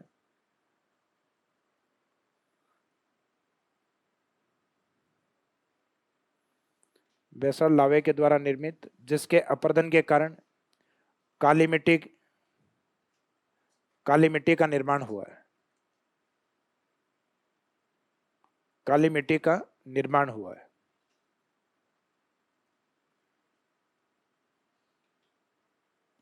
नेक्स्ट लाइन में लिखिएगा,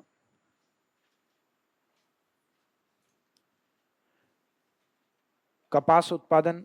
अब काली मिट्टी है तो क्या होगा यहां पर, कपास उत्पादन सर्वाधिक। इसी पठार की विशेषता है कि यहां कपास उत्पादन अधिक होता है। कपास उत्पादन सर्वाधिक,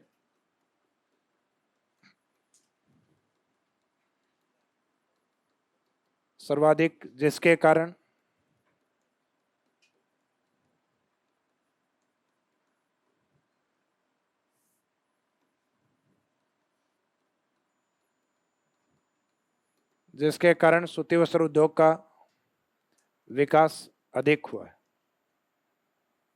कपास उत्पादन सर्वाधिक, जिसके कारण सूती वस्त्र उद्योग का विकास अधिक हुआ है।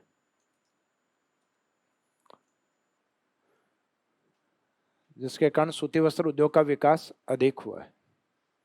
तो भारत में सबसे ज्यादा जो विकास है वो इसी एरिया में हुआ है, महाराष्ट्र की ओर। हालांकि धीरे धीरे गुजरात की ओर फैला है, उसका कारण है क्योंकि महाराष्ट्र की जो जमीन या लैंड है वो क्या हो गई है, अत्यधिक महंगी हो गई है। गुजरात में अहमदाबाद की ओर जमीनें सामान्यतः महाराष्ट्र की तुलना में सस्ती हैं। इस कारण तेजी से बाद में विकास कहां पर हुआ, तो वो एक अदर फैक्टर है, वो एक अन्य कारण है। और बाकी जो महाराष्ट्र वाला जो पार्ट है, इस क्षेत्र में भी सामान्यतः कपास का अच्छा उत्पादन होता है। तो दोनों ही राज्य कपास के अच्छे उत्पादक राज्य माने जाते हैं, महाराष्ट्र और गुजरात। तो इसमें सबसे अच्छे क्वेश्चनों में तो यह है, जैसे भारत का प्रायद्वीप पठार का सबसे बड़ा पठार कौन सा है, दक्कन का पठार, दक्कन पठार। अब इस दक्कन पठार का दक्षिणी विस्तार कर्नाटक की ओर किस नाम से जाना जाता है, अगला हेडिंग डालिए, मैसूर पठार।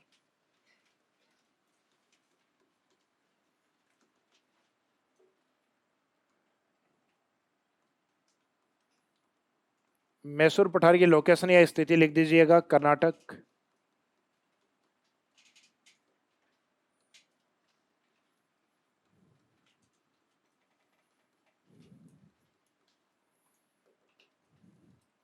विशेषता में लिखिएगा,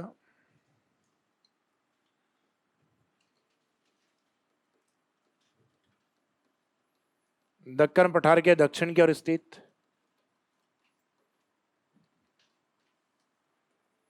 दक्षिण की ओर स्थित पठार।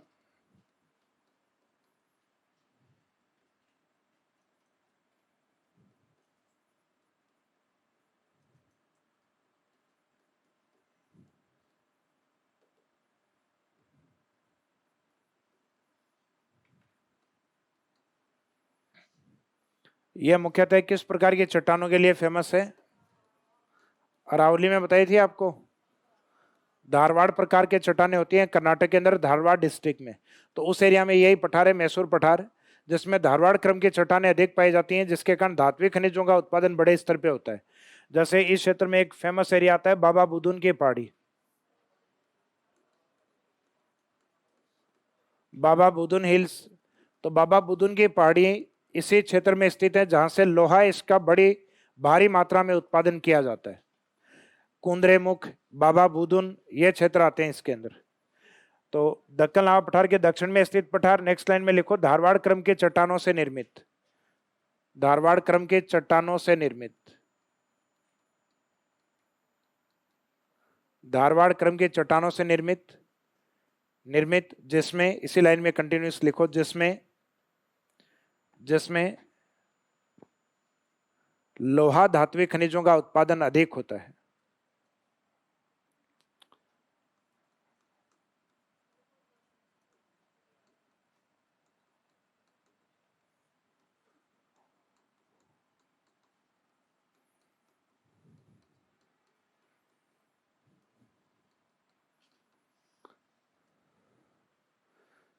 लोहा अपने आप में क्या है, धात्विक खनिज का पार्ट है, मेटल है। तो लोहा धात्विक खनिजों का उत्पादन अधिक होता है। तो सामान्यतः जिन चट्टानों में धात्विक खनिज होते हैं, अधिक होते हैं, उनको धारवाड़ बोला जाता है, क्योंकि देश में प्रमुख धारवाड़ क्रम के चट्टानों में धातु अधिक मिलते हैं। अब मैंने बताया था आपको इस साइड में कि भारत का जो पश्चिमी घाट है, पश्चिमी घाट यानी पर्वतमाला, पश्चिमी घाट और जो मैसूर का पठार है, इसको संयुक्त रूप से नाम क्या दिया जाता है? इसको मलनाड के नाम से जाना जाता है। किस नाम से? सॉरी, मलनाड के नाम से जाना जाता है। तो मलनाड क्या है? तो मलनाड मैसूर के पठार और पश्चिमी घाट की जो पहाड़ियां हैं उनको संयुक्त रूप से मलनाड कहा जाता है। तो इसी की विशेषता में नेक्स्ट लाइन में लिखो मलनाड।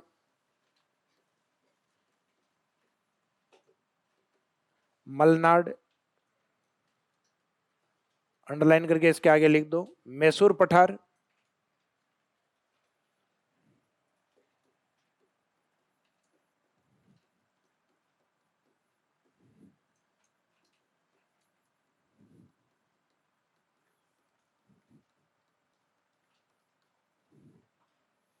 मैसूर पठार प्लस पश्चिमी घाट की पहाड़ियां, पश्चिमी घाट की पहाड़ी के बजाय पहाड़ियां कर देना, पहाड़ी लिखा है मैंने, आप पहाड़ियां लिख देना। मैसूर पठार प्लस पश्चिमी घाट की पहाड़ियां, पहाड़ियां संयुक्त रूप से मलनाड कहलाती हैं।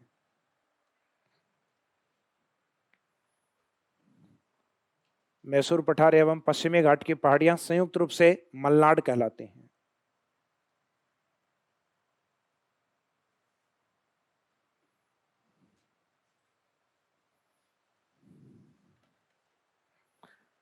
तो लोहा उत्पादन क्षेत्र तो आपके सिलेबस में नहीं है, तो ये बाबा बुदुन पहाड़ी, कुंद्रेमुख, ये आगे पश्चिमी घाट में आ जाएंगे आपके। वैसे तो पश्चिमी घाट पढ़ेंगे ना, अभी पर्वतमाला और आएगी पश्चिमी घाट। अब इसके इन पठारों के महाराष्ट्र और कर्नाटक के इनके पूर्व की ओर चलते हैं तो तेलंगाना और आंध्र प्रदेश वाला एरिया आता है, तेलंगाना पठार और रायलसीमा का पठार। तो अगला हेडिंग डालिएगा,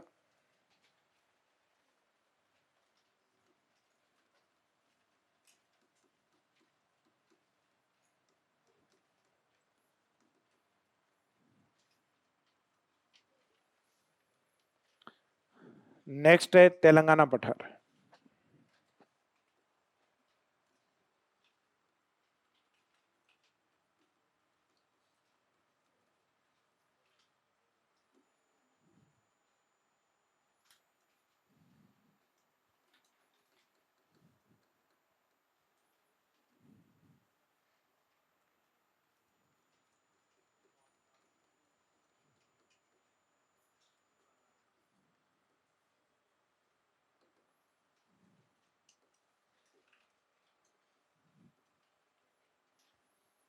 यह है कृष्णा नदी के उत्तर में,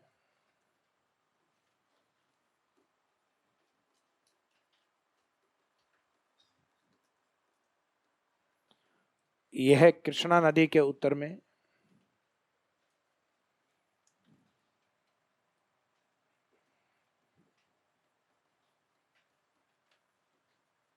के उत्तर में स्थित पठारी भाग। यह है कृष्णा नदी के उत्तर में स्थित पठारी भाग,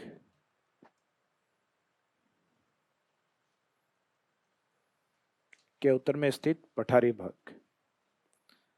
कोई स्पेसिफिक पॉइंट इसमें ऐसा कुछ है नहीं। नेक्स्ट लिख दीजिएगा रायलसीमा पठार।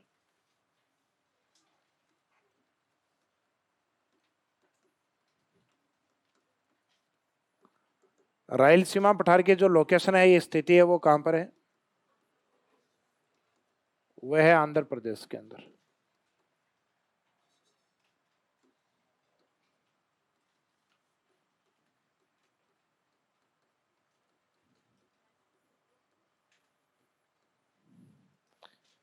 इसमें अपोजिट लिखना है, अभी जो लिखा था ना, कृष्णा नदी के उत्तर में तेलंगाना और आंध्र प्रदेश में कृष्णा नदी के दक्षिणी ओर स्थित पठार को रायलसीमा पठार कहा जाता है। तो इसमें लिखिएगा आंध्र प्रदेश में कृष्णा नदी के दक्षिण में स्थित, आंध्र प्रदेश में कृष्णा नदी के दक्षिण में स्थित पठार।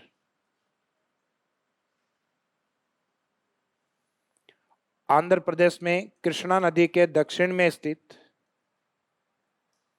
के दक्षिण में स्थित पठारी भाग, या के दक्षिण में स्थित पठार। तो ये सिर्फ लोकेशन आपको याद होनी चाहिए, बहुत ज्यादा कोई इंपॉर्टेंस नहीं है इनका, यानी जिनकी विशेषताएं कोई एग्जाम में पूछने लायक नहीं है। जैसे सूती वस्त्र या कपास उत्पादन के लिए फेमस कौन सा है? महाराष्ट्र वाला, यानी दक्कन का पठार। अब इसके बाद में जो पठारी भाग आते हैं, दक्कन के पठार कंप्लीट हो गए, इनके बाद में आते हैं मध्य उच्च भूमि के पठार, यानी बी पॉइंट। तो अगला हेडिंग डालिएगा,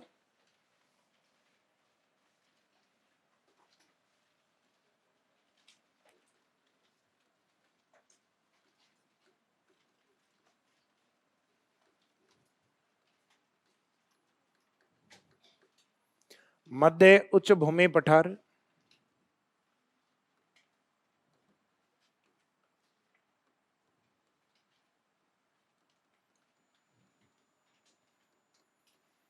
मध्य उच्च भूमि पठार मालवा पठार। मालवा का राजस्थान की ओर देखें तो विस्तार किस नाम से है? हाड़ौती पठार। यूपी की ओर देखें तो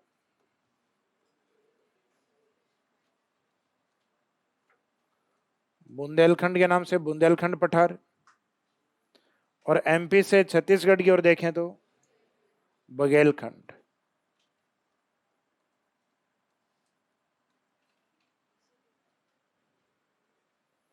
तो मालवा, हाड़ौती, बुंदेलखंड और बघेलखंड पठार।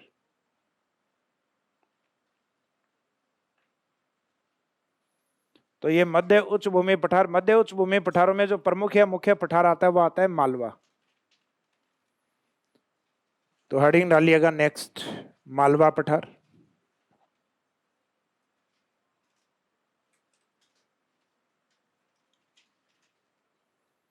नेक्स्ट मालवा पठार, इसमें हेडिंग मालवा पठार। मालवा पठार की मुख्य स्थिति कहां पर है? मध्य प्रदेश में। तो हेडिंग मालवा पठार, उसके बाद में लिखिएगा स्थिति में।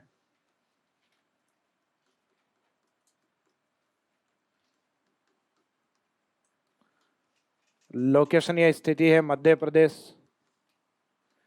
इस पठार की विशेषताओं में, एक तो मैंने आपको इसकी आकृति बताई थी, ये पठार मुख्यतः किस प्रकार की आकृति में है? मालवा पठार मुख्यतः त्रिभुजाकार आकृति में है। तो विशेषताओं में लिखिएगा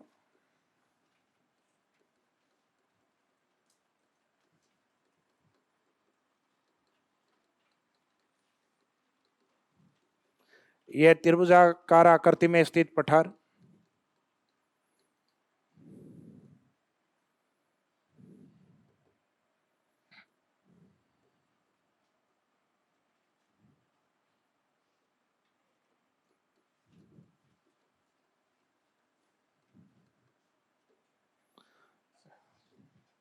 यमुना की सहायक नदी, यानी मुख्यतः बात करते हैं अपन इसमें चंबल की।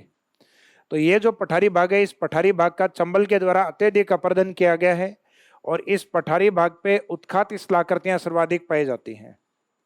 उत्खात स्थलाकृतियां यानी जो उबड़ खाबड़ भूमियां, जो बीहड़ संरचनाएं। तो जो बीहड़ संरचनाएं हैं वो इस क्षेत्र में अधिक मिलती हैं। मालवा के उत्तर में जाएंगे तो इसका विस्तार हाड़ौती की ओर भी है। मालवा का उत्तरी विस्तार ये राजस्थान में किसके रूप में है? हाड़ौती के रूप में। तो मुख्यतः इस पठारी भाग पर यमुना की सहायक नदी, यानी कौन सी? चंबल के द्वारा उत्खात स्थलाकृतियों का निर्माण अधिक किया गया है। तो भारत में उत्खात स्थलाकृतियां, उबड़ खाबड़ भूमियों के लिए मुख्यतः कौन सा पठार फेमस है? मालवा पठार। तो नेक्स्ट लाइन में लिखिएगा यमुना की सहायक नदी ब्रैकेट में चंबल नदी के द्वारा इस पठार पर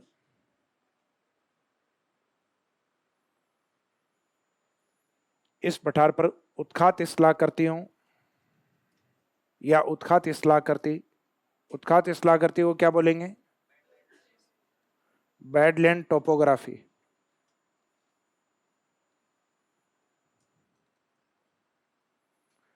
बैडलैंड टोपोग्राफी।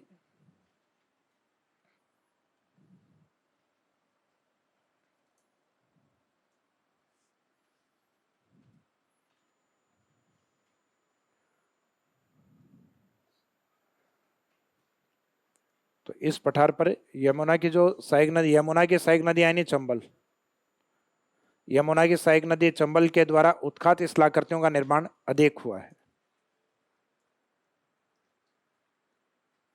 उत्खात स्थलाकृतियों का निर्माण, स्थलाकृतियां तो आगे ना पहले, का निर्माण अधिक हुआ है, का निर्माण अधिक हुआ है।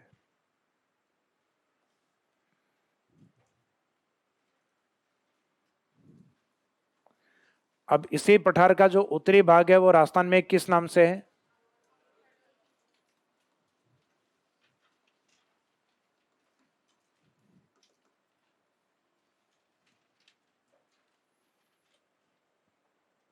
ये हेडिंग डालिए, छोड़ दो, इससे स्टार्ट करेंगे अपन कल।